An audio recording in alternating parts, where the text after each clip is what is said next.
नमस्कार दर्शकों, आप देख रहे हैं अभी न्यूज और आज हम लोग मौजूद हैं बजरंग धर्म कांटे से महौली रोड पर, जहां पर कि ये जय गुरुदेव हॉस्पिटल बना हुआ है और इसके समीप ही बताया जा रहा है कि यहां पर से एक रास्ता हुआ करता था जो कभी मथुरा जंक्शन को सीधा जोड़ता था।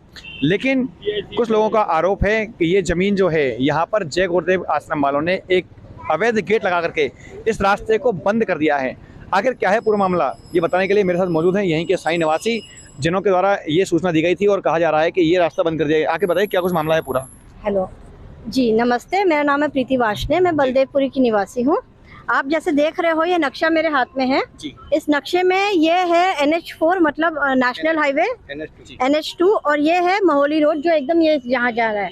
यहाँ पे ये जो ऑरेंज लाइन आपको दिख रही है ये बिल्कुल समीप लाइए, दिस इज अ शॉर्टकट। ये यही वाला गेट है जो यहाँ से बंद किया गया है, जो आप सामने देख रहे हो वो गेट। और ये डायरेक्टली जो खुलता है वो इंडस्ट्रियल एरिया में खुलता है जो डायरेक्टली हमारे रेलवे स्टेशन को कनेक्ट करता है। बट बिकॉज ये गेट बंद किया गया है सो एवरीबडी, सब लोगों को ये पूरा रास्ता ऐसे पूरा लॉन्ग वे लेकर ऐसे पूरा ऐसे घूम के जाना पड़ता है to go to the railway station. जब गवर्नमेंट ने, जब सरकार ने लोगों के लिए ये रास्ता बनाया है, पब्लिक के लिए ये रास्ता बनाया है, तो फिर बंद क्यों किया? और अगर बंद किया है तो हमें बताइए ना कि फिर रास्ता, और रास्ता पूरा बना हुआ है। हम तो ये भी नहीं कह रहे कि रास्ता बनाओ, रास्ता पूरा बनाया है, सिर्फ दरवाजे दोनों साइड पे लॉक कर दिए गए। क्या इसके अंदर जो सड़क है वो सड़क है पूरी बनी हुई कंक्रीट से? पूरी सड़क बनी हुई है। इनफैक्ट एक टाइम पे लाइट्स भी लगी हुई थी। अभी तो उसको 7-8 साल हो गए, so I do not know about the lights, क्योंकि बिल्कुल बंद है। कुछ और लोग मेरे साथ मौजूद हैं जो बताना चाह रहे हैं। जी बताइए क्या कुछ। मैं अनिल शर्मा जी, बलदेवपुर निवासी हूँ मैं। ये जो रास्ता है आपका सीधा गोपाल नगर एनडी की तरफ जाता है, रेलवे स्टेशन की गेट नंबर 2 की तरफ। तो ये यहाँ से पहले खुला हुआ था। हम लोग MST होल्डर भी हैं और यहाँ से सीधे जाया करते हैं, स्टेशन जाया करते थे। एक बार मैं गया तो उस समय मेला चल रहा था, लौट के आया तो दीवार खड़ी हुई थी। तो लगभग कितने समय पूर्व की बात है ये आपका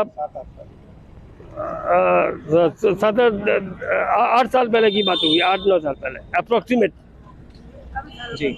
तो बताइए कि ये जो रास्ता बंद किया गया है इसके बाद में क्या आप लोगों ने शिकायत की? इसके बाद क्या शिकायत की इसके आ रहे हैं आप? ये अवैध कब्जा है। अब शिकायत कौन करेगा भाई? तब यहाँ पहले नौकरी पेशा वाले थे, कौन अपनी नौकरी पे वो करता। इसलिए प्रशासन में जब भी मिले हुए हैं अवैध कब्जे वालों के लिए, भू माफिया के लिए। तो आज आपके द्वारा DM के यहाँ पर जाकर भी ज्ञापन दिया गया था, तो क्या कुछ आश्वासन दिया गया? क्या मांग करते हैं आप? ये मांग ये करते हैं रास्ता खुलवाया जाए जी, जो अवैध कब्जे को दूर किया जाए। जैसे जो हमारे मुख्यमंत्री योगी जी महाराज उनने जो स्टेप उठाए गए हैं भू माफियाओं के खिलाफ, वो स्टेप उठाए जाए। तो इसलिए और ये अवैध कब्जे को दूर किया जाए। जब हर लखनऊ में और सब जगह जो बुलडोजर चल रहे हैं वो चलवाया जाए यहाँ पे अवैध कब्जे के विरुद्ध।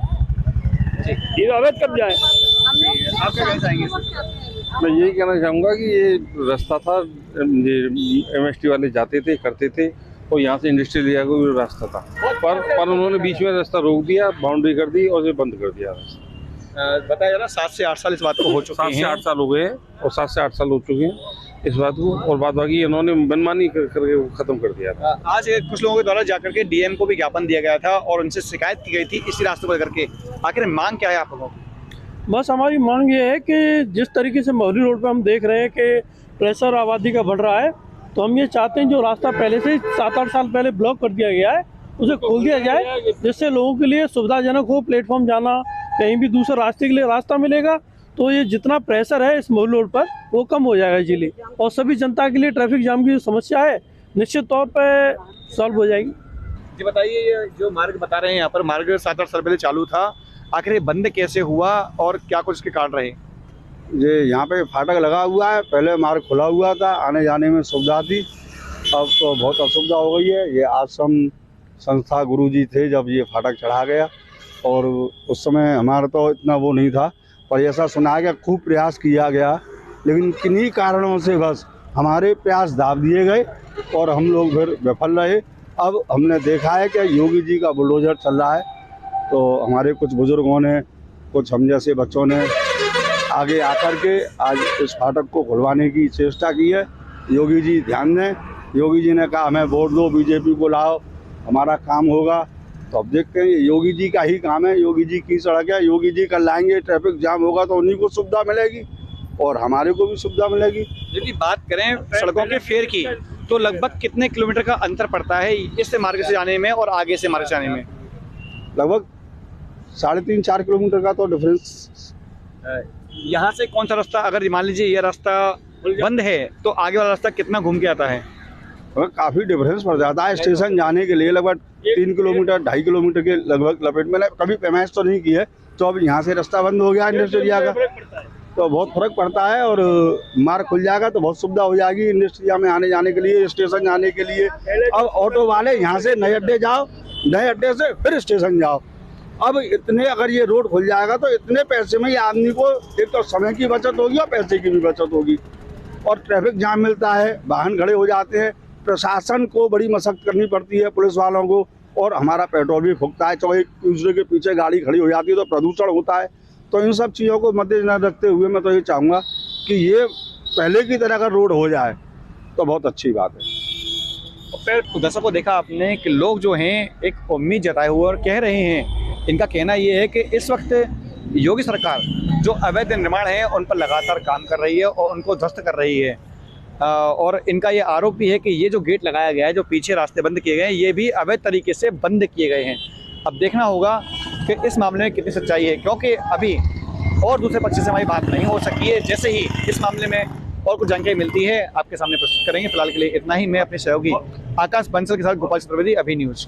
Rajiv Academy for Technology and Management, 7th rank of MBA by AKTU, assured placements among top-notch global companies, regular workshops, training programs, seminars and guest lectures, frequent industrial visits for practical exposure, systematic and well-structured training classes to enhance communication, life skills, technical and aptitude skills, a lively campus life, cultural and sports events and extracurricular activities, highly qualified faculty members, multimedia classrooms and state-of-the-art AC infrastructure amidst lush green enthralling ambience.